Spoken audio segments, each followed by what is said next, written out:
দজ্জাল ও ইমাম মাহদী ইসলামিক ইতিহাস ও বিশ্বাসের দুটি গুরুত্বপূর্ণ বিষয়। দজ্জাল দজ্জাল একজন মিথ্যাবাদী প্রতারক, যাকে কিয়ামতের আগে পৃথিবীতে আসার কথা বলা হয়েছে। ইসলামের মতে দজ্জাল হবে এক মহাপ্রতারক, যে নিজেকে ঈশ্বর দাবি করবে। তার আগমন মানবজাতির জন্য চূড়ান্ত পরীক্ষার সময় নিয়ে আসবে।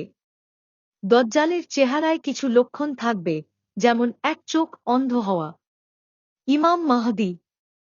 ইমাম মাহদী একজন ন্যায়পরায়ণ নেতা, যিনি কিয়ামতের পূর্বে আসবেন এবং পৃথিবীতে শান্তি ও ন্যায় প্রতিষ্ঠা করবেন। ইসলামের হাদিস অনুসারে ইমাম মাহদী হযরত মুহাম্মদ সাল্লাল্লাহু আলাইহি ওয়াসাল্লামের বংশধর হবেন এবং দজ্জালের বিরুদ্ধে নেতৃত্ব দেবেন। তিনি মুসলিম উম্মাহকে ঐক্যবদ্ধ করবেন এবং পৃথিবীতে ইসলামী শাসন প্রতিষ্ঠা করবেন। দজ্জালের আগমন ও ইমাম মাহদীর আবির্ভাব ইসলামের এসকাতলজি বা কিয়ামতের আগের ঘটনাবলীর গুরুত্বপূর্ণ অংশ। ইসলামিক বিশ্বাস অনুযায়ী দজ্জাল ও ইমাম মাহদীর মধ্যে যুদ্ধ হবে কিয়ামতের আগে। এটি হবে এক চূড়ান্ত যুদ্ধ, যা সত্য ও মিথ্যার মধ্যে সংঘটিত হবে। যুদ্ধের বিবরণ। ইমাম মাহদীর নেতৃত্ব।